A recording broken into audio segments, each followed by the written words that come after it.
Why does burnout only get worse the harder we push forward? Creating beneficial actions should not create immense amounts of tiredness, anxiety, and overwhelmment, and I'm going to prove it to you. This is not about some sort of new morning routine or regurgitated information that you've heard before.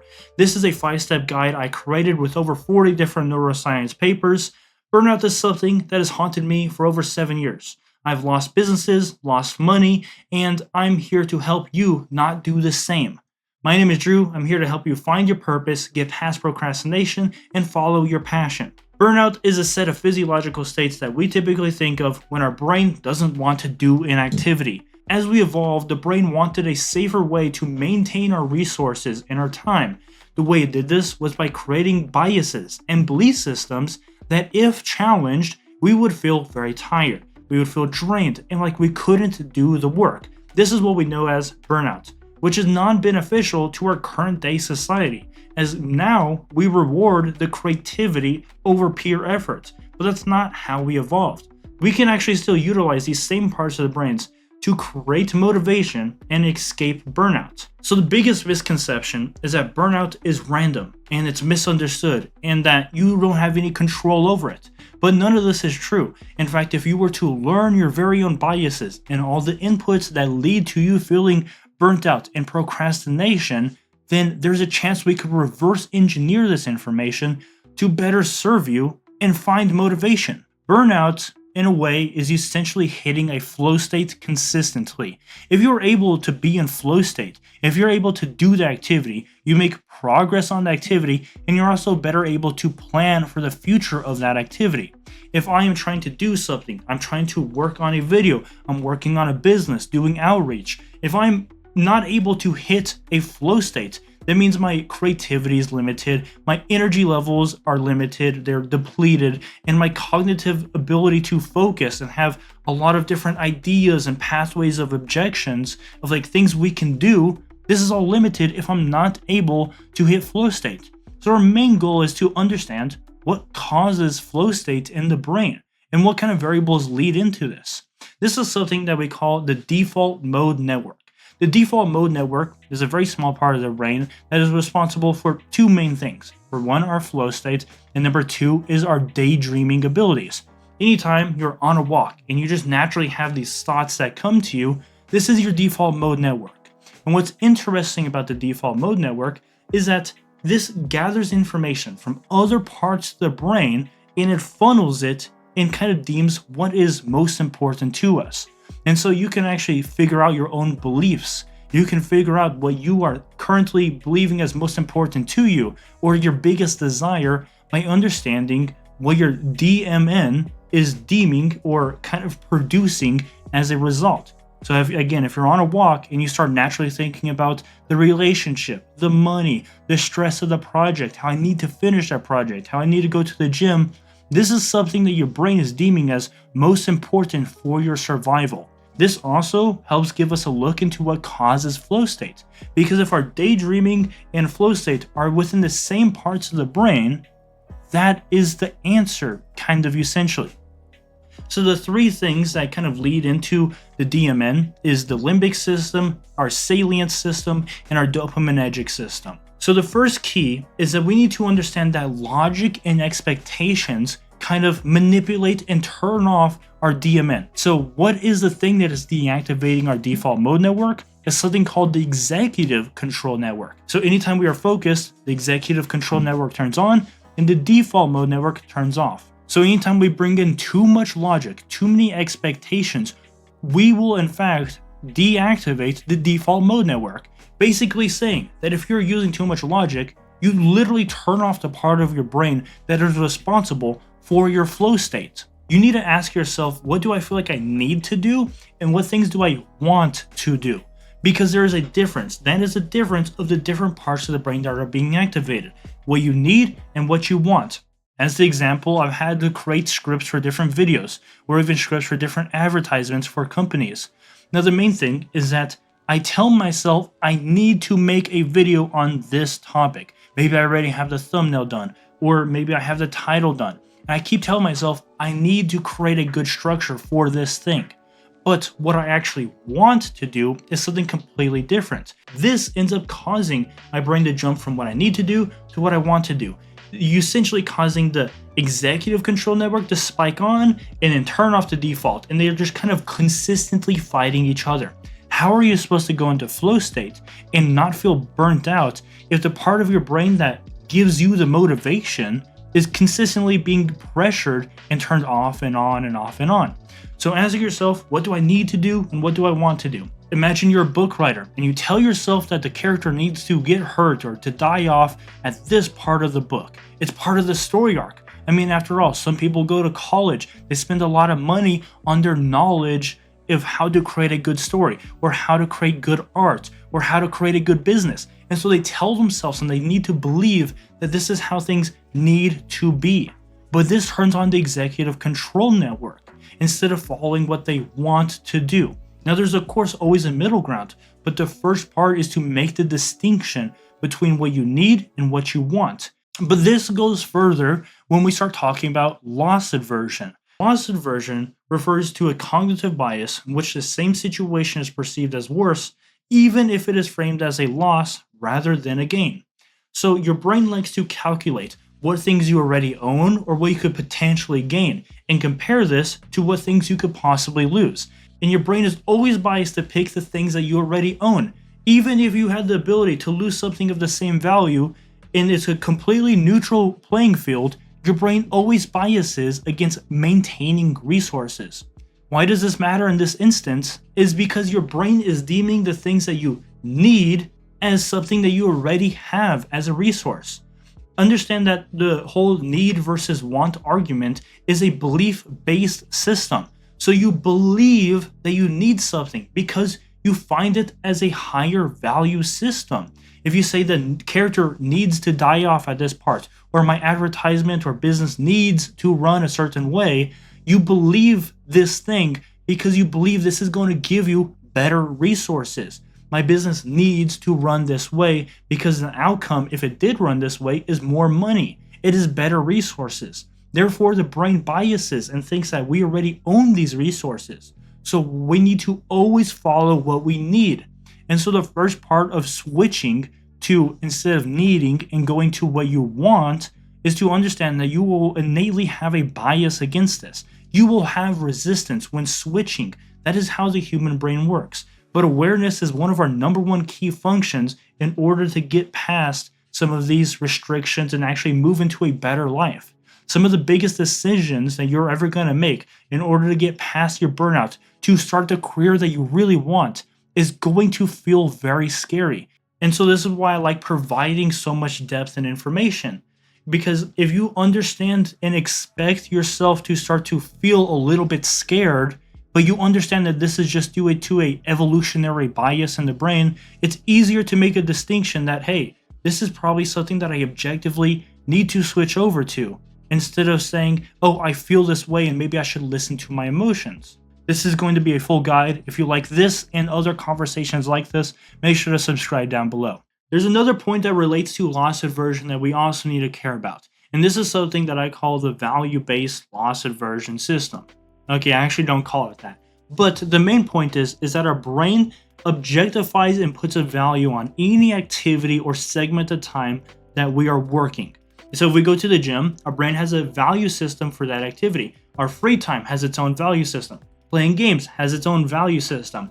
And our brain naturally compares this segment of the day to this segment of the day to this one. And it will always try to go to the highest value part of our day. So what actually creates value is one, our dopaminergic pleasure system, and number two is a relatedness to our goals. The goals that I'm talking about is referencing to deep-rooted things that we need at a survival basis. This is status signaling, the ability to gather mates, our complete and utter freedom, our own health. These are kind of the ultimate tier of our goals. And so our relatedness, how close we are to achieving these things, is going to play into the value system of that activity. So what creates a positive relatedness to goals? What increases the value? Well, this is activities that cause us to have more free time or experience free time. These are activities that cause us to have a higher status or higher ability to attract mates. And when it comes to the pleasure systems, what creates a higher value is just simply things that are more pleasurable, things that have good feedback loops, something that we'll talk about with intrinsic motivation in the next chapter. But pleasure systems times that by our relatedness to our deep goals is going to create the value systems for an activity. The main problem is that when we're trying to do a new activity, we're trying to follow our passion, start the business, go to the gym, anything that you can think of, is that sometimes starting something new lowers our relatedness to our goals. If you start a new project, a new business, businesses are expensive. This means you're going to lose money. Your chances of losing your housing or your survival or your food is going to go down. This also means your status is going to go down. Your status signaling, your chances to attract mates are all going to go down. There's no easy way to say this, but that's why so many people just talk about stuff without ever actually doing anything, because they're scared of the outcome. At least subconsciously, it lowers their relatedness to their goals. You're going to lose status. You're going to lose money. You're going to have higher fear. These are all things that evolutionary wise you wouldn't want to do. But the next thing is that starting a new business, a project, a book, writing something new, creating, being creative, escaping your comfort zone. All these things have at initially low pleasure systems. This is actually something that I learned from this study right here, the self-effecticity. I don't know how to say it sometimes. Essentially is suggesting that your skill levels apply into how motivated you are to do a task. And so how much pleasure are you going to get from a task that you suck at? Probably not a lot of pleasure. People who first start going to the gym, they don't know how to do proper curls. They don't know how to flex. They don't know anything really. And so their lack of knowledge leads to bad feedback loops, which leads to low pleasure. So why do some people love going to the gym versus some people experience a lot of burnout? Well, the people that love going to the gym have a lot of feedback loops, a lot of pleasure. They can go, they can listen to music, they can take pre-workout, which elevates their energy levels. They can get more vascular and look in the mirror. They can take pictures and put it on Instagram. Tons of feedback loops. They have high skill. People might approach them at the gym being like, hey, can you help me with this thing? You know, there's a lot of different things that you can actually do to increase your pleasure, but oftentimes this takes a lot of experience. The other thing is that if you're at the gym and you're experienced or you're motivated, the reason probably is because you're getting closer relatedness to your goals, which means that you're probably having a higher status at the gym. If you're the biggest guy at the gym, you have high status. Your ability to attract mates is probably pretty high. You have high amounts of freedom because you know what you're doing. The relatedness to your goal and the pleasure systems from this thing is going to help create our motivation towards doing an activity. And so if you have one activity you hate doing because it's low pleasure and low relatedness, of course your brain's going to want to do something that's higher pleasure and higher relatedness, such as watching YouTube. Watching YouTube gives you tons of freedom. It's also very dopaminergically kind of addictive. Why would I do this thing when I could just do this thing instead? Next thing we need to talk about is intrinsic versus extrinsic motivators. The reason we are trying to become more motivated, we're trying to get over our burnout. Now what's interesting is that there's a very big difference between the motivators that we are using and the physiological effects and the neuroscientific effects this has on us. So an extrinsic motivator is simply something that is outside of us, a reason we are doing something. So let's say it's getting in the relationship, making the money, buying the new car, the new house, a better sense of well-being. These are all things that we are trying to run towards. Alternatively, we also have things that we are running from. We are running from poverty. We are running from the chance that we lose our relationship. These are all extrinsic motivators. My biggest problem with extrinsic motivation is that, for one, it's romanticized in our society, something I want you to be aware of. This causes multiple issues, not only an overactive amygdala use, but also creates belief systems that can perpetuate itself without your conscious awareness. What I'm trying to say is that when the amygdala is activated inside the mind, we end up having a fear response. This fear response changes how our motivational levels are adapted to our situation. Because when we think about the default mode network is manipulated and changed by different parts of the brain, such as one being the amygdala. or our limbic system, or our dopaminergic system. And so when we're having a fear response to something, this gives us the inability to fall into flow state. If you've ever had something scary happen to you, maybe someone threatened you or someone called you a certain name or some sort of threat in any form, your amygdala becomes activated, a fear response. Now, I want you to try to go on a walk without any sort of media playing, no podcast, no YouTube, no any audiobooks, anything. You will start to notice that your default mode network becomes activated. Your daydreaming abilities start to happen. That's just naturally what happens. It's a reserve so that way you're not wasting energy on your cognitive focus. As we said before, there's a correlation between your daydreaming and your ability to fall into flow state. So you will notice that if something scary has happened to you and your amygdala is being activated, your amygdala is going to tell your default mode network to be focused on the thing that is scaring you. And so if you are focused on the thing that is scaring you or that you have a fear response towards, you have the inability. That same part of the brain that is causing daydreaming is causing your ability to fall into flow state. And also, alternatively, what is causing possibly some of your burnout. Now, there's multiple reasons for a fear response. Something we're going to talk about later is emotional regulation. But for now, sometimes it's actually due to extrinsic motivators. Extrinsic motivators can cause the amygdala to activate. How many times have you gone on YouTube or Instagram Reels or Shorts or Facebook, whatever you use, especially if you're a younger person like myself, you will see a ton of content being pushed onto your feed that talks about how you need to be better. You need to grind harder. You need to find a relationship now, that this group of people are bad and this group of people are good. And so you start to see a lot of these things that not only motivate you, also cause fear. Being scared of falling into poverty, being scared of never finding the relationship because you're not good enough. How many times have you seen content like that being perpetuated online? So what is our alternative?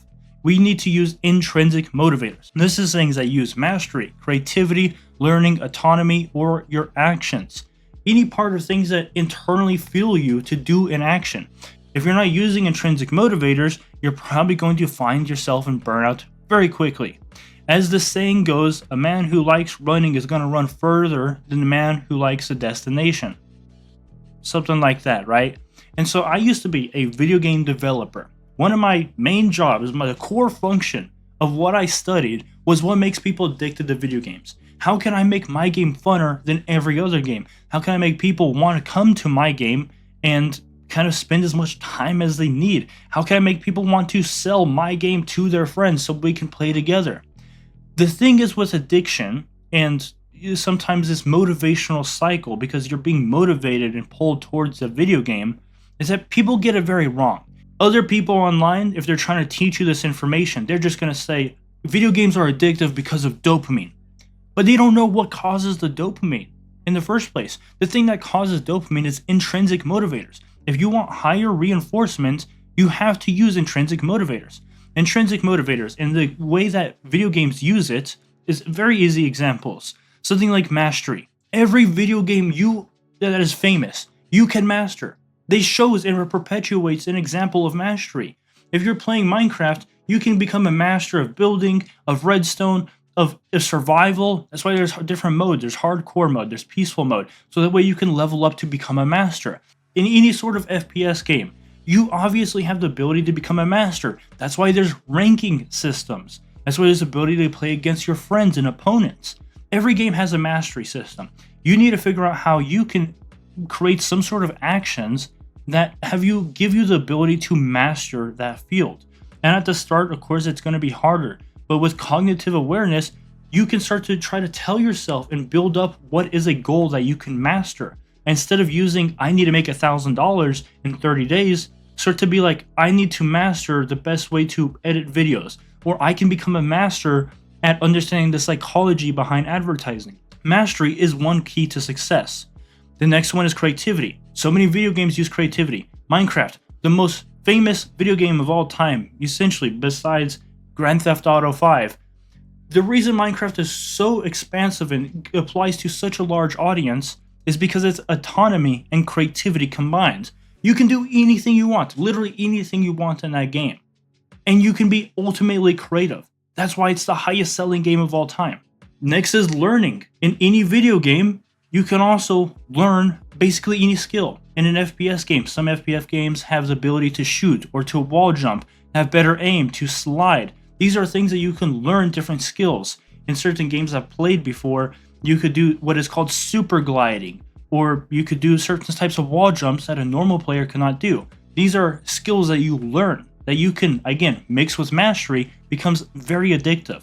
So what kind of skill set do you need to learn? What kind of things can you objectively say that you can become a master in?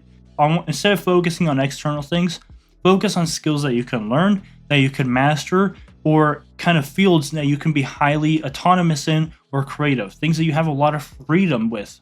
And now I want you to start focusing on your actions, not outcomes. So many times people try to go to the gym and their goal is to get a six-pack abs.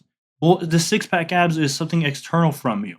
So you go to the gym and your brain does something called adaptive learning. As you go out there, your brain starts to be like, hey, I didn't get six-pack abs after spending all this effort. You only went to the gym once, but the reason why most people don't have a good cycle of continuously going is because their brain starts to learn that the effort is not worth the reward. So why would I go and be motivated to do that task again? If your goals are not set as actions and they're set as something external, your brain starts to learn that it might be impossible to actually achieve those goals because you don't control life. So you also see videos perpetuated online with entrepreneurship, how to make $1,000 in 30 days, how to make $1 million. If your goal is something external from you, it's going to be very hard to be motivated. You sometimes can be externally motivated. If you're really poor, if you have a lot of background trauma with never being good enough, some of these people can use extrinsic motivators to push them forward. But the majority of people don't necessarily have that perfect mixture of trauma and poverty that is going to consistently be in the forefront of their mind to perpetuate them forward. It's a lot simpler and a lot healthier if you don't have fear responses and instead you pick things that are intrinsically more fun, more engaging for you to do. I also want you to take things by action, day by day or moment by moment. A lot of people, when they're trying to get over addictions, they're trying to be sober for 100 days. You can't be sober for 100 days because your brain doesn't think like that. It thinks within the moment. If I ask you, can you be sober for 100 days? You might say yes, but your brain says that's not possible. So oftentimes people set the goal, then they're sober for 77 days straight, and then they end up failing. Oh no, I failed. That would mean that all this was useless. It wasn't useless. Okay, your brain thinks it is because your goal objective was to be sober for 100 days. But the only reason it thinks that way is because your goal was extrinsic. If you set an actionable goal to just overcome the urge this very moment, to meditate just for 1 extra minute, to hit 5 extra reps in the gym, to just PR this one time, or at least push yourself as hard as you could in the moment, you can have a lot more success than saying, I need to become a bodybuilder, that I need to be sober for 7 years straight at this point, for my entire rest of my life. You know how big of an ambition goal, how much effort your brain calculates that takes? Start taking things by smaller steps. Start taking things by actions, by ways that you could master and things that you can learn. If you use too much extrinsic motivation, one day your mind is going to play a trick on you. When you're out running or working out or working on a business, your mind is going to say, I don't actually need that goal. I don't actually need to be leaner to get in a relationship because I don't need to be in a relationship. And then boom, as soon as your mind convinces itself that the extrinsic thing actually doesn't matter, it's all gone. All of your motivations disappeared. And then you have nothing left except for discipline. But discipline falls into sometimes a similar vein of issues that we see with extrinsic motivators. It's a whole different subject. The next subject that ties into what we just talked about is something called the dACC in the brain. This is the part that's responsible for our effort to reward calculation. And so I want you to think, how many times have you thought about an activity that you know you're supposed to do, but immediately upon even just thinking about this activity, you start to feel drained? Probably pretty often. The reason why is because your brain does a calculation inside the dACC. And this calculation is responsible for taking how much input you're going to have to do for how much reward you're going to have to get. And if the reward is uncertain, your brain kind of starts to say, hey, maybe we shouldn't take this action. Even if you think about going on a family trip somewhere and meeting with some relatives you barely know, that takes kind of a lot of effort. There's emotional instability, there's awkward communication. So, why would I feel motivated to do something that doesn't have a good reward but has very high effort levels? I also want you to take a moment and think about whatever project you want to work on, whatever thing you want to overcome, this burnout, this rut. What kind of reward are you expecting? What are your expectations really say? Another thing that can cause a lot of instability and procrastination is low resources. Let's say that you know you have like a doctor's appointment to leave to in 30 minutes, or you have to go to the gym at this specific time. All that time that's in between your current time and the time that you got to go do something else, you're probably procrastinating. The reason why is because your mind finds that you have low resources and that you're not going to be able to hit your goal. This happens to me personally a lot. If I have something I need to do at 3 o'clock and it's 2 o'clock, why would I go work on my projects? Why would I work on the websites? Because the time that it takes me to get into the flow state might take up that entire hour. And then I'll get frustrated that I'm breaking up my flow state and going to do something else. And your mind makes up all these different lies because it thinks it has low resources. Even if technically in reality you do have low resources, you need to be wary that your brain is trying to demotivate you on purpose. You still have maybe an hour, 2 hours to work, but you're wasting this time because your brain's saying that's not enough, that's not good enough. If you can fight this with just awareness, you'll be one step ahead of escaping the burnout. Your brain does sometimes lie to you in order to use lower amounts of energy. It doesn't want to do something that's too risky or uncertain.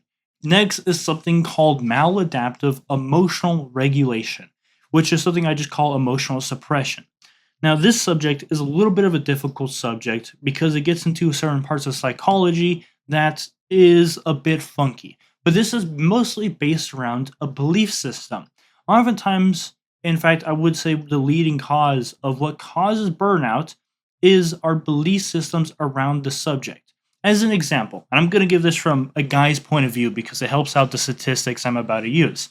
Let's say a guy sees an attractive girl. Sometimes the guy doesn't want to go approach the attractive girl. This lack of motivation, we could say is burnout, or we could just say it's procrastination. The reason the guy procrastinates to go talk to the very attractive, pretty girl is because he believes something about the situation. And in this case, he believes that he needs to be at a certain level of attractiveness and that the girl is more attractive than he is. Now, what's interesting is that there's a few variables at play. For one, the bias and kind of belief system about his own attractiveness, but also the bias and belief system about what the girl wants from the guy. In order to recreate the belief system, this takes three variables: repetitions, facing the emotions, and getting a new set of information that can override the old belief system. This is all based off of a study that talks about the effects of trauma and how we can get rid of traumatic experiences. And so, what a person could do in order to get over this fear bias is to face the emotions. Now, this is what's interesting, that something that you probably have never really heard of before is that you should go towards the fear. The thing you're most scared of doing is only scary because of a belief system that's kind of locking it down. Now, evolutionary wise, belief systems have a very important role in our survival. If you believe that a snake is going to kill you, probably don't go pet the snake because it probably would kill you. Belief systems are useful. But sometimes in our modern day society, they're completely not useful. So if you believe in the instance that you're approaching somebody and that you're too ugly, how can we reframe this belief system? And I'm going to get to how this affects projects and working out and starting a business in a little bit. But we need to, for one, face the emotion, do the scariest thing.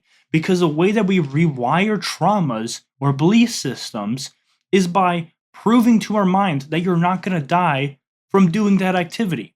If you do this with high repetition and high emotion, you're going to change that belief system quicker. Another way that we can quickly change the belief system and kind of multiply that formulation is by introducing new information. So new information, high emotions and repetition is how we're going to create a new belief system. And very interestingly, I found a study. I'm not sure if I'm going to be able to put the references up or anything, but I did hear that on average, it was somewhere around 60 to 70% of women actually found that they wanted to date an uglier guy than themselves, and that guys wanted to date a more attractive girl than themselves. You see, there's a paradox because initially, a person, typically a guy, believes that they need to be more attractive in order to approach women. Then the issue is that that's not how reality actually works, depending on the study that we just referenced.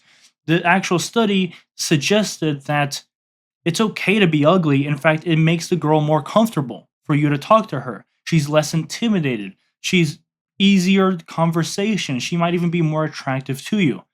If you bring this new information, plus facing the fear, actually doing the action, facing the emotions that you feel, and doing this at high enough repetition, I guarantee you're going to rewire the belief system that is causing the procrastination. Now, when this comes to burnout, something very similar happens with the projects we face. Sometimes the projects we have cause us to have an identity crisis. Most people end up sabotaging themselves in this own instance where the nervous system breaks down, they start to feel burnout, they start to procrastinate in order to protect their identity, in order to protect their traumas and belief systems. Identity is a very complex psychological system that I won't get into completely right now, but identity is essentially a combination of high emotional points that has happened through your life. If you had heart surgery before, you would probably have high emotions when that was going on and when you were very stressed about your health. And then this becomes something that you talk about later on, about how strong of an individual you are because you went through heart surgery, or because you had a tumor, or because you got in a breakup. These things lead to your identity. And so challenging your identity causes a lot of fear and anxiety. Something that we need to emotionally regulate is that dopamine increases in a brain as we want to do an activity. So let's say you start feeling motivated for whatever reason. You start feeling really hyped, like I'm going to go film that video. I'm going to work on that project. I'm going to write the first chapter of the book. But as our dopamine peaks, typically this causes an action to be had. That's the cycle of dopamine. It rises, it peaks, and it starts to fall down. Now, typically the peak causes a positive action towards our goal. But in the case that we do not have emotional regulation, the dopamine ends up causing us to suppress the emotions that we feel. We end up avoiding the activity. And so, what our main goal is and how we can actually apply this to our life is that anytime you start to feel excited to work on the project, but then you start to feel really burnt out. Maybe you sit down and you're like, this just feels so overwhelming. You need to script out and kind of write down how you actually feel. And we could reference some of the previous things I talked about in our conversation, such as what do you feel like you need to do versus what do you actually want to do? What is the goal outcome? What is the clear objective of all of this? What is actually motivating me to do this activity? I want you to just write down everything you feel. And the key point is I want you to face the negative emotions. Sometimes you might feel like you have to restart a project. And so restarting a project takes a lot of effort without a lot of reward. Again, that's a brain bias. So what your brain naturally does is it tries to say, let's not think about that being an option. But guess what? Maybe that's the option you actually need to consider. It's scary, but that's the thing. You need to face your scary thoughts. These scary thoughts are probably the thoughts that are very important to you. The scariest thoughts are probably the most important, heavily belief biased thoughts that you have. If you feel like you need to restart the project or start making new content or reformulate the entire website or actually start going to this gym instead of this gym or go do this movement or whatever it possibly is, the scariest thought is probably the thing that you might need to actually do. And you need to keep facing the scary thought. Your brain is going to start lying to you. It's going to bring up memories. It's going to bring up things like, oh, I need to go do the dishes. I need to go clean the house. Go clean the stairs. Or I need to go take care of my dog. As you're writing all this information out, your brain's going to try to make it so you avoid the belief system, the scariest thing. That scary thing is what's causing the burnout. Anyways, I hope you liked our conversation. If you like this one, make sure to watch other ones. Thank you for somehow watching this entire podcast episode. See you in the next one.